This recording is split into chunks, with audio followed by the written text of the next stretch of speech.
يلا بقى لو لسه بتحشي الكرنب وبتزهقي من اللف بتاعه، تعالي اقول لك بقى على طريقه تحفه هتخليكي كل يوم عايزه تعملي محشي كرنب. سهله وبسيطه جدا جدا وهتعجبك قوي ان شاء الله. هنجيب صينيه، تمام. هنقطع الكرنب الاول، هنسلقه زي ما انا عاملاه كده.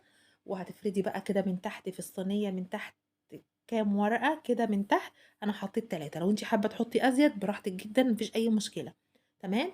وهتحطي بقى الحشوه بتاعتك كده، يعني حوالي بشويه صغيرين يعني مش كتير، يعني هنفردها كده بسمك الصينيه كلها كده، يعني هنفردها كلها مش كتير قوي، يعني مش هنحط طبقه كتير.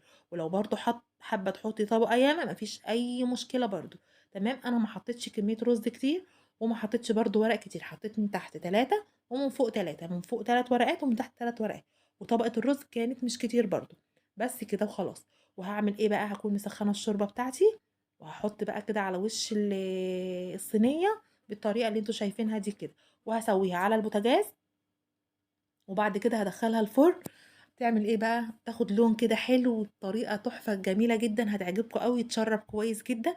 وهطلعها بقى وهقطعها بالطريقه القمر دي، مش قادره اقول لكم والله العظيم كانت خطيره. وطعمها حلو جدا جدا واسهل 100 مره، ونفس الطعم وحاجه جديده وحلوه جدا وهتعجبكم.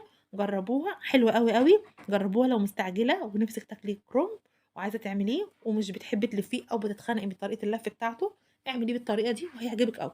ويا ريت بقى لو اول مره بتتفرجي عليا، يا ريت تعملي لايك وتشتركي في القناه عشان يوصلك كل جديد لو عجبتك الوصفه، وان شاء الله تجربيها وتعجبك. شايفين كان عامل ازاي؟ كان جميل جدا جدا جدا، والرز كان خطير قوي قوي. شايفين الرز فيها عامل ازاي؟ كان حلو قوي قوي والله العظيم جدا جدا، والرز مفلفل بقى من جوه. مش